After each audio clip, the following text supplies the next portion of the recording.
3. Los engaños de la mente dualista.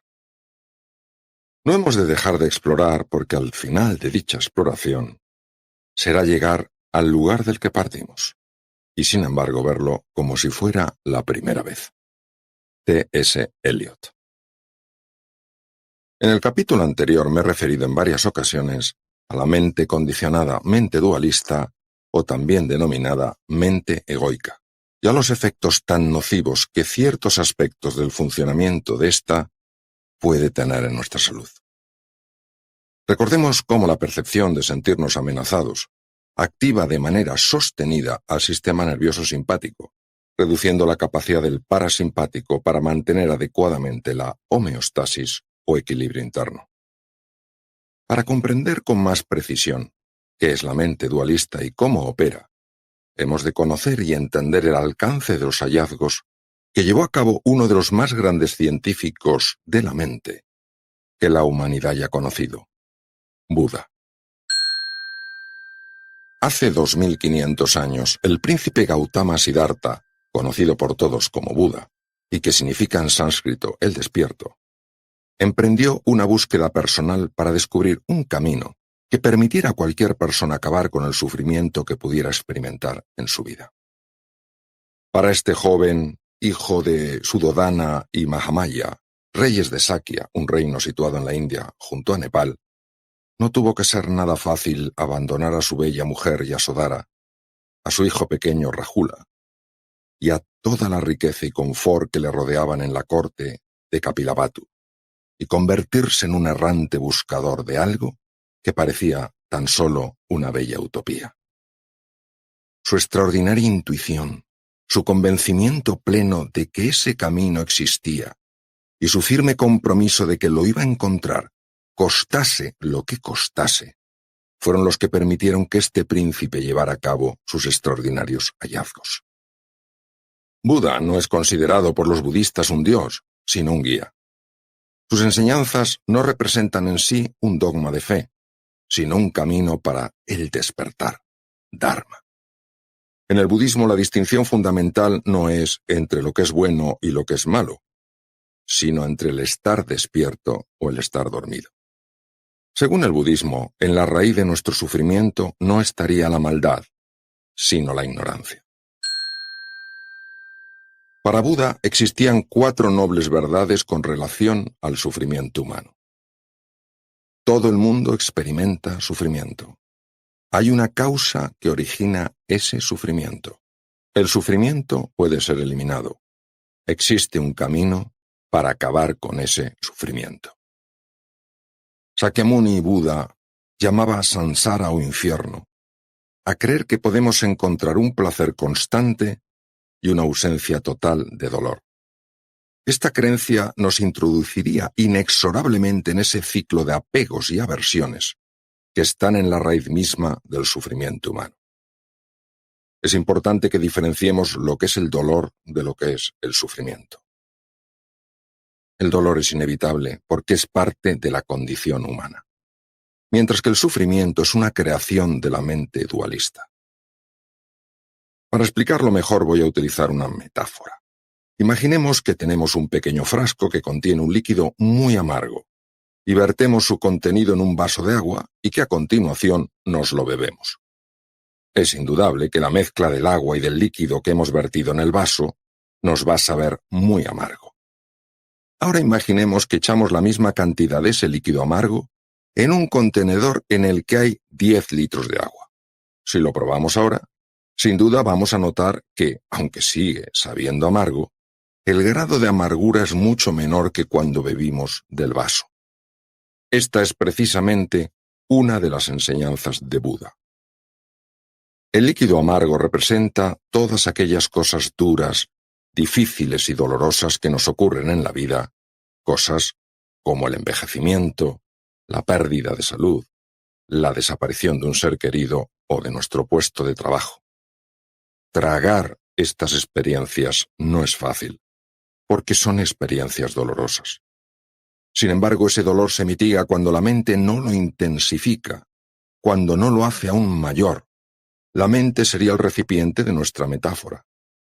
Si conseguimos expandir la mente, también reducimos la parte de la experiencia dolorosa que no tiene que ver tanto con el hecho en sí, con la pérdida, sino con el funcionamiento de la propia mente. Buda mostró un camino para convertir ese vaso en un recipiente de 10 litros o incluso en un lago. Otra de las cosas que este extraordinario científico de la mente descubrió hace ya 25 siglos es que en la raíz de todo sufrimiento está la creencia, nuestro sentimiento de certeza de que somos seres aislados, separados del resto del mundo. Dado que las explicaciones racionales suelen quedarse cortas, acudiré de nuevo a una metáfora. Esta nos va a ayudar a comprender cómo la convicción en la separación tiene repercusiones tan hondas y dañinas en nuestra forma de vivir. Entenderemos por qué, y a pesar de todos los beneficios que conlleva, resulta muchas veces tan difícil el encuentro entre los seres humanos. Se trata de dar respuesta a dos preguntas que en sí mismas representan una sorprendente paradoja.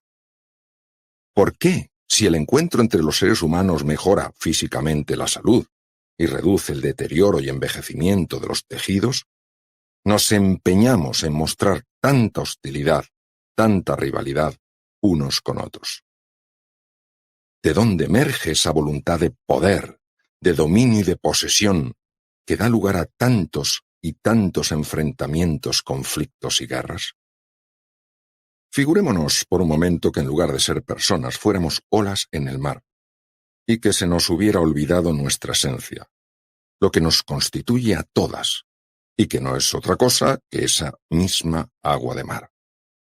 Si esto fuera así, si yo hubiera perdido la conexión con aquello que soy en esencia, consideraría a las otras olas no solo como distintas, sino también como distantes.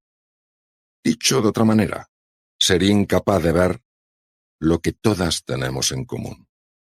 Quizás en ese momento empezar a compararme y fijarme en si soy más grande e importante o más pequeña e insignificante que las demás.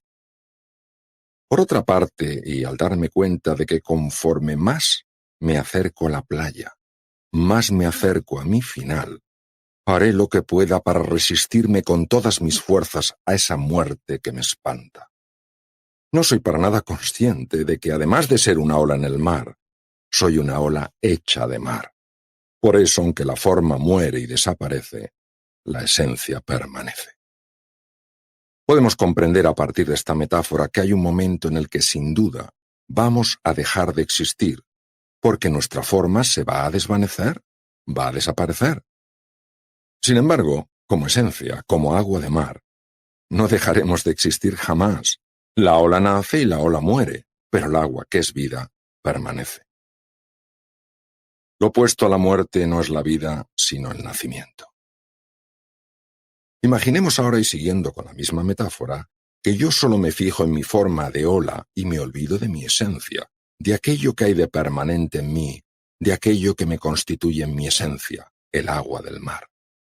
Es natural que ante la inevitable impermanencia de todas las cosas materiales, las hojas se marchitan y mueren, todo se deteriora y envejece con el tiempo, yo viva con un elevado grado de ansiedad del paso del tiempo y busque, como sea, formas de pararlo, o de hacerlo al menos un poco menos evidente. Nos pasamos la mayor parte del tiempo buscando cosas que nos den sensación de estabilidad.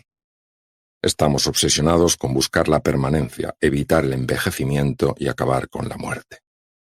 Llega, sin embargo, un momento en la vida en el que aparece una crisis inesperada y nos damos cuenta de que cualquier suelo, por sólido que nos parezca, se puede desmoronar bajo nuestros pies. Cuando esto ocurre, entramos en un estado de shock, negación, enfado, desengaño, confusión, hundimiento, o tenemos sensación de impotencia y desesperanza. Lo que el mindfulness nos ofrece es que donde parece que no hay más que inseguridad, sufrimiento y desolación, encontremos también una sorprendente serenidad. Lo que de verdad cuenta es que en esos difíciles momentos puede llegar a emerger de lo más profundo de nuestro ser algo radicalmente transformador. Esto que surge es una paz imperturbable, una alegría interior, una sabiduría, una capacidad de comprensión, una vitalidad, una confianza, una gratitud y un amor compasivo de tales características que con frecuencia desafían lo conocido y experimentado hasta ese mismo instante. En el hecho de identificarnos completamente con nuestra forma y no con nuestra esencia, está la raíz de todos los problemas y el origen del sufrimiento.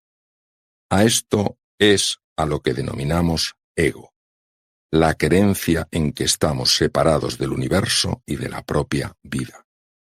Esto es también lo que contamina la mente, llenándola de confusión y haciendo que la percepción del mundo esté llena de ansiedad, de desconfianza y de miedo. Es la identificación con la forma particular de la ola, y no con el agua de mar que nos constituye y nos da el ser a todos, lo que hace que nos sintamos separados, solos, inseguros y amenazados. Por eso buscamos como sea una seguridad de la que creemos que carecemos por completo. Por eso también nos enfrascamos en la búsqueda obsesiva de posesiones, de estatus o de pertenencia a un grupo poderoso que de alguna manera nos dé cobijo y nos proteja. Esta ceguera mental, tan manifiesta y tan característica de una conciencia dormida, evita que busquemos la seguridad en el único sitio donde la podemos realmente encontrar, y que es en el ser. Nuestro ser es aquello que nos define, es la esencia, es lo que constituye la verdadera naturaleza, es ese ser agua de mar. Tener cosas, poder y estatus puede, sin lugar a dudas, ayudarnos a llevar una vida más cómoda, pero lo que no puede darnos es una vida más feliz. La felicidad, el verdadero gozo viene del ser, no del tener. La felicidad es el resultado de conectar con eso que somos y descubrir que nuestra esencia no es material, sino espiritual, y que por consiguiente es también inmortal. Por eso no solo tenemos vida, sino que, y esto es lo esencial, también somos vida. Cuando las olas viven bajo este espejismo de separación, perciben que el mundo es escaso, que no puede haber seguridad para todas, y entonces se enfrentan unas a otras para conseguir más posesiones, más poder, mayor estatus o una influencia más destacada. Qué dormidos tenemos que estar para no ver lo que está tan cerca. Qué enfrentamientos tan absurdos y cuánto sufrimiento se genera por no verse y descubrirse en el agua de mar. Cuánto daño tenemos que padecer por ver solo la forma de ola que nos separa y no la esencia de agua que nos une. Qué precio más alto pagamos por tanta ignorancia y qué preciso, importante y urgente se hace el despertar. No cabe duda de que cuando despertemos habremos encontrado la perla preciosa de la que nos habla Jesús de Nazaret. Por eso, cuando la encontremos, venderemos todo lo que tenemos, porque su precio será insignificante frente al valor de semejante perla. Cuando descubramos la grandeza que hay dentro de nosotros, no nos preocuparemos tanto por lo que a partir de ese momento serán nada más que pequeñeces. Tal vez el amor tenga mucho que ver con descubrirse en el otro. Si me descubro, si me veo en el otro, ¿por qué iba a tener miedo? ¿Y por qué me iba a sentir asustado? No es de extrañar que el profesor Hansel, el máximo experto en estrés que el mundo haya conocido, dijera en una entrevista de radio hace ya muchos años que la mejor manera de acabar con el distrés, con esa forma de estrés que daña los cuerpos, los entendimientos y las relaciones, era ganarse el amor del prójimo, del vecino. Al final y poco a poco uno va entendiendo que lo que somos en esencia es conciencia y amor. Buda se dio cuenta de que cuando evitamos ser atrapados por ese parloteo constante generado en nuestras cabezas, ganamos claridad, comprensión y serenidad. Para evitar que los pensamientos la arrastrasen, Buda enseñó a sus discípulos que la clave estaba en entrenar su atención. La forma de hacerlo era sencilla, pero para nada simple. Todos ellos tenían que aprender a observar los movimientos de su respiración y las sensaciones de su cuerpo y volver una y otra vez a dicha observación cuando descubrieran que algún pensamiento les había distraído. Los estudios científicos actuales han demostrado el efecto tan beneficioso que tiene en el organismo evitar que la atención quede atrapada en ese tren de pensamientos que nos llenan de sentimientos de culpa, vergüenza o preocupación. Ya vimos cómo las investigaciones del Dr. Benson demostraron que el funcionamiento de nuestra mente dualista puede generar enfermedades o empeorar una ya preexistente. Por eso, cuando sus pacientes hipertensos aprendieron a no dejarse manipular por su mente condicionada, controlaron mucho mejor su hipertensión. También creo que es importante recordar las experiencias de la doctora Blackburn con aquellas madres que tenían hijos con problemas neurológicos. Vimos cómo romper su aislamiento y conectarse unas con otras mejoró las cifras de telomerasa y aumentó la longitud de los telómeros. Por eso prácticas contemplativas como el mindfulness potencian la capacidad de ver con mayor claridad y de amar con mayor entrega y generosidad. El mindfulness es un extraordinario camino para volver a conectar con la verdadera esencia, con nuestro ser. 4. La curiosidad no mató al gato, sino que le volvió más listo. Prefiero que mi mente se abra movida por la curiosidad a que se cierre movida por la convicción. Gary Spence. No cabe duda de que todos podemos tomar decisiones basadas en la curiosidad o basadas en el miedo. Sin embargo, el ser humano ha llegado donde está, mucho más gracias a su curiosidad que a su miedo. Quien no es curioso nunca se aventura más allá de lo conocido y se encadena así a una percepción muy limitada de la realidad. Es importante recordar que pertenecemos al 0,01 de las especies que alguna vez poblaron el planeta y que siguen vivas.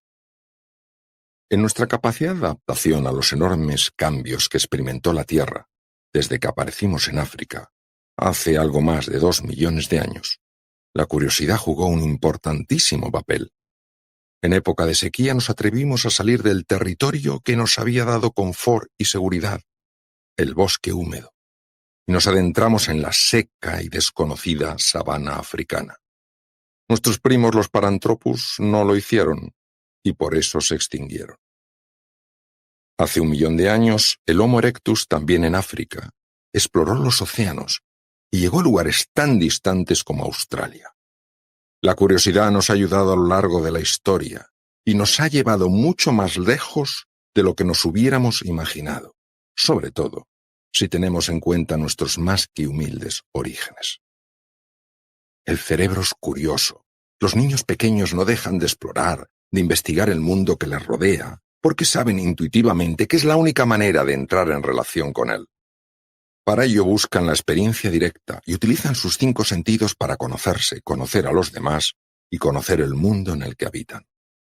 Sus pensamientos todavía poco desarrollados no están interfiriendo constantemente, diciéndoles qué es lo que vale la pena y qué es lo que no vale la pena explorar. Es verdad que la curiosidad también tiene sus riesgos, y un niño puede, durante su proceso exploratorio, meter los dedos en un enchufe y recibir una descarga eléctrica. Sin embargo, y en un mundo mental que se va haciendo cada vez más dependiente del funcionamiento del hemisferio izquierdo del cerebro, y por tanto más digital, vamos pasando casi automáticamente del lo quiero al no lo quiero, del me gusta al me disgusta, o del blanco al negro. No nos damos la oportunidad de que la mente desarrolle una dinámica más analógica y dependiente del hemisferio derecho, en la que imperen tonos de grises y en la que pueda también haber algo inquietante en lo que nos gusta y algo valioso en lo que nos disgusta.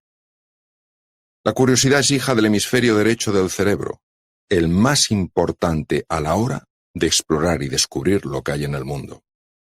No obstante, somos muchas las personas que tenemos interiorizadas ciertas citas del refranero español que hacen referencia a la curiosidad y a los peligros que ésta encierra. Entre ellas podríamos destacar algunas como la curiosidad mató al gato, más vale pájaro en mano que ciento volando, o más vale malo conocido que bueno por conocer. Quien haya incorporado tales frases a su mente percibirá de manera inmediata que se encuentra en peligro en cuanto tenga que entrar en relación con algo nuevo y desconocido. Por eso, estas personas se aferrarán a lo que conocen, a lo que controlan, aquello que les es familiar y a lo que en su conjunto denominamos la zona de confort. Esta predisposición evita que dichos individuos puedan adaptarse a entornos muy cambiantes, en los que el explorar las nuevas dinámicas que están teniendo lugar puede ser esencial. Fue de esta manera, llevado por su curiosidad y su necesidad de explorar, como el Homo habilis evolucionó al Homo erectus, y este con el tiempo al que hoy se conoce como Homo sapiens sapiens, del cual procedemos todos los seres humanos. La fuerza para atreverse a explorar lo nuevo muchas veces no surge de la valentía, sino de la curiosidad. De hecho, la curiosidad vence al miedo con más frecuencia que la propia valentía. La curiosidad forma parte de nuestra naturaleza, pero en muchos de nosotros está completamente atrofiada. La persona que es curiosa se hace preguntas ante lo que le sorprende. La que es curiosa mantiene su capacidad de asombro y frente a aquello para lo que no tiene una explicación, emprende su propia investigación. La curiosidad está además conectada a la creatividad. Einstein, con tan solo 11 años de edad, se hizo una pregunta cuando iba montado en su bicicleta. ¿Qué pasaría si fuera mi bicicleta a la velocidad de la luz y encendiera el faro? ¿Se vería? Durante 10 años reflexionó sobre la pregunta y el resultado fue su famosa teoría de la relatividad, en la que de manera sorprendente nos muestra una nueva relación entre la velocidad, el tiempo, el espacio, la masa y la energía. Parece ser que el físico se enfadaba cuando le decían que había logrado sus descubrimientos gracias a su capacidad para razonar, gracias a su lógica. Para él, su hallazgo no procedía de su mente lógica y racional, sino de un lugar bien diferente. ¿A qué lugar se refería Einstein? Te remito a tus propias experiencias en las que después de dar vueltas y vueltas a una pregunta sin encontrar respuesta alguna, de repente, y tal vez días después, mientras escuchabas música, dabas un paseo o te duchabas, apareció de manera sorprendente aquella respuesta tan buscada. ¿Hay algún lugar, algún espacio en nuestra naturaleza que cuando nos vemos interpelados por una cuestión compleja, se encarga de encontrar una solución profundamente creativa? Cuando el doctor Herbert Benson estudió los efectos de la meditación en el cuerpo, lo único que él buscaba era un método para que sus pacientes regularan mejor su hipertensión arterial. Sin embargo, al cabo de los años empezó a darse cuenta de algo sorprendente. Sus pacientes no solo mejoraban, sino que además se volvían más creativos. Uno de los efectos más llamativos después de practicar la respuesta de relajación era una mayor capacidad para encontrar soluciones frente a problemas que antes no sabían resolver. Esto hizo que Benson empezara a ampliar sus investigaciones y se interesara precisamente por los efectos de las prácticas contemplativas en el proceso creativo.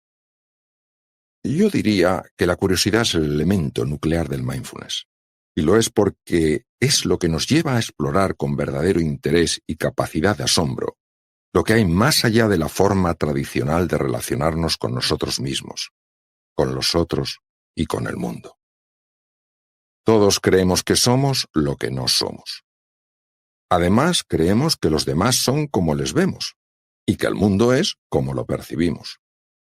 ¿Qué pasaría si tuviéramos un profundo error de percepción y estuviéramos mirando a través de unas gafas capaces de distorsionar por completo la visión de todo aquello que contemplamos?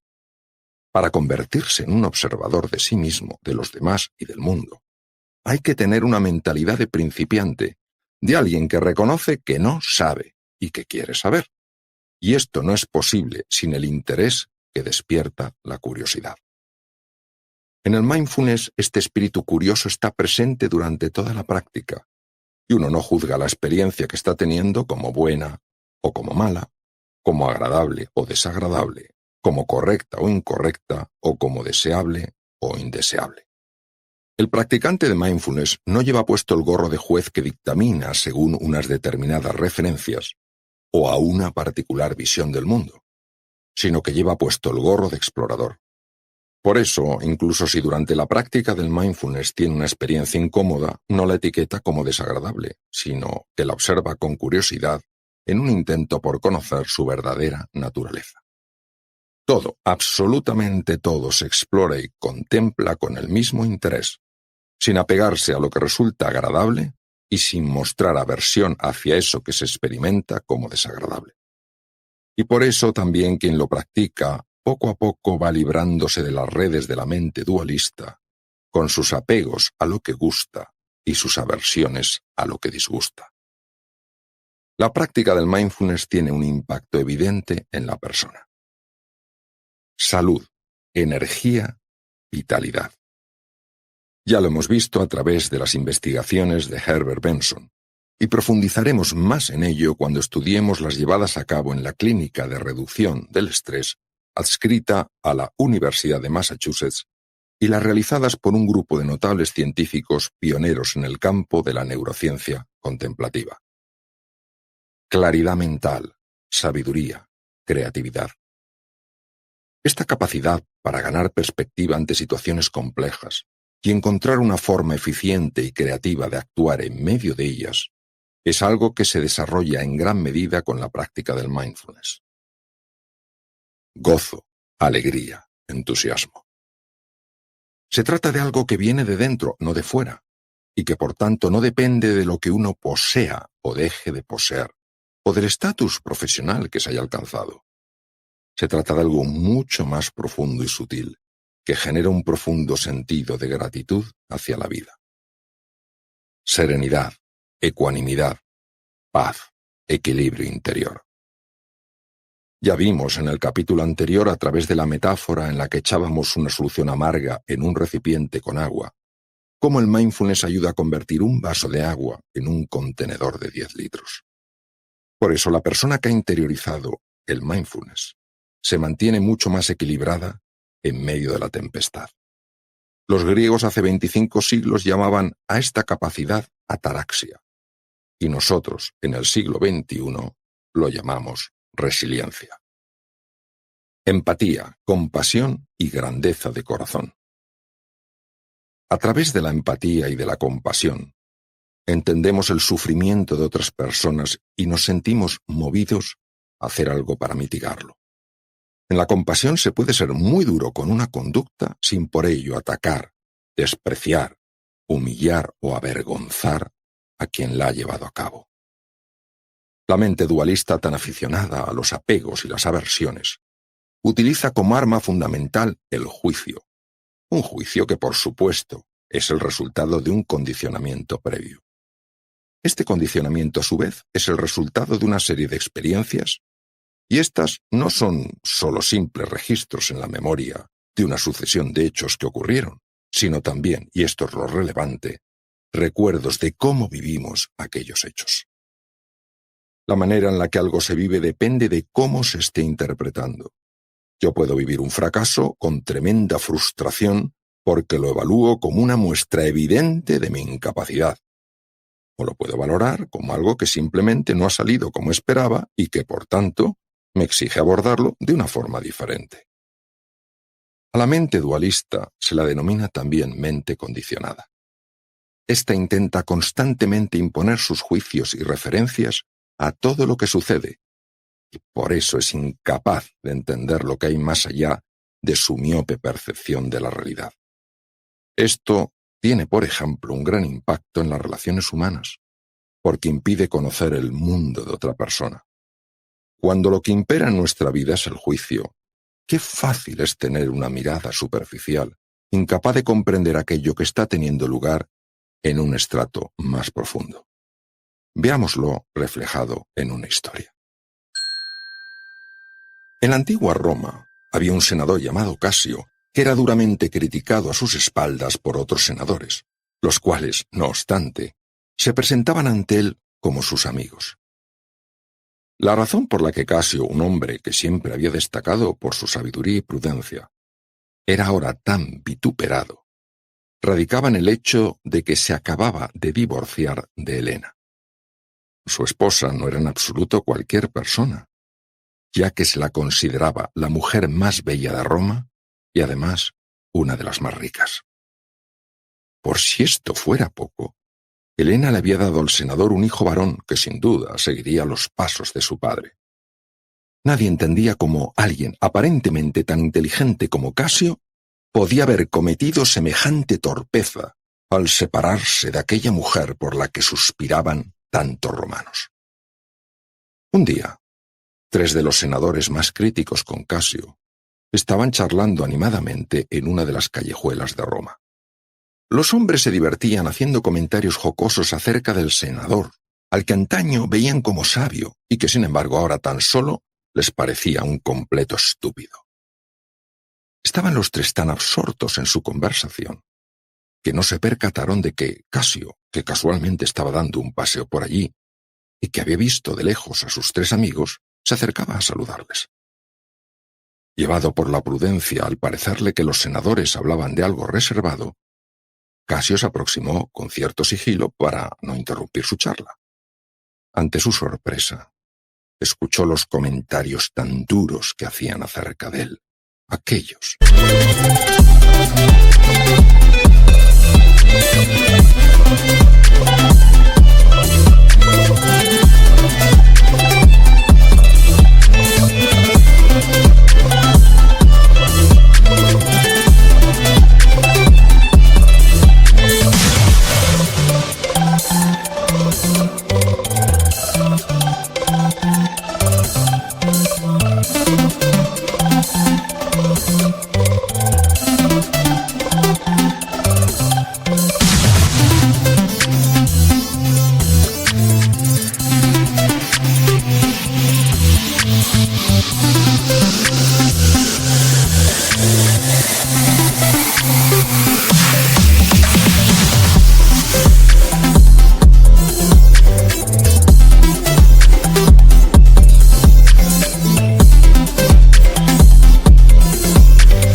A los que hasta entonces había considerado unos buenos amigos.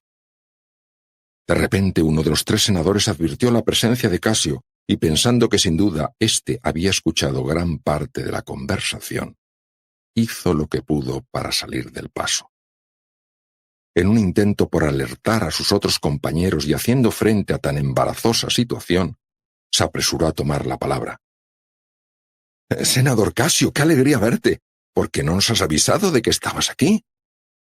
«¿De qué hablabais?», preguntó Casio. Incapaz de negar la evidencia, el senador interpelado se excusó como pudo. «Estimado amigo, has de comprender nuestra sorpresa y confusión al enterarnos de tu reciente divorcio de la bella Helena. No conseguimos entender cómo alguien tan juicioso y prudente como tú ha podido hacer semejante cosa». Casio no respondió. Simplemente se agachó, se quitó una de las sandalias y se la entregó al senador, con el que estaba manteniendo la conversación, mientras los otros 2 senadores contemplaban la escena en el más completo e incómodo de los silencios. «¿Para qué me das tu sandalia, Casio?» «Tú simplemente dime qué te parece». El confuso senador observó aquella sandalia que Casio le había entregado, y pasando sus dedos por ella notó que la piel con la que estaba fabricada era de una suavidad superior a todas las pieles de calzado que él hasta entonces había conocido. La piel sin duda es magnífica, de una suavidad extraordinaria. Además, la hebilla de oro tiene un trabajo tan delicado que es la primera vez que veo algo tan esmerado y perfecto. Desde luego, esta es la mejor y más bella sandalia que he visto en mi vida, y seguramente la más especial que se puede conseguir en todo el Imperio Romano. «Si es así», contestó Casio, «puedes tú o cualquiera de vosotros, mis amigos, decirme en qué punto me molesta al andar».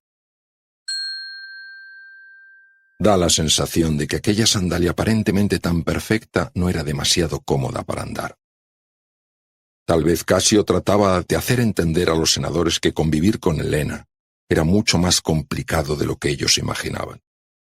Lo que parece algo cuando uno solo se fija en las apariencias, no tiene por qué corresponder necesariamente con lo que existe en lo más profundo y vital. La empatía no es lo mismo que la simpatía. Empatizar con alguien no implica para nada estar de acuerdo con lo que esa persona siente o con lo que hace. Empatizar es entender el mundo en el que está envuelto un ser humano, la manera en la que percibe las cosas y cómo se siente ante dicha percepción. La empatía pide curiosidad, interés por conocer y humildad para escuchar. Para conseguir esto hay que saber silenciar esa mente condicionada que nos pretende convencer, con sus juicios y razonamientos, de que solo existe un punto de vista que se ajuste verdaderamente a la realidad, y que dicho punto de vista es, por supuesto, y como no podía ser de otra manera, el nuestro.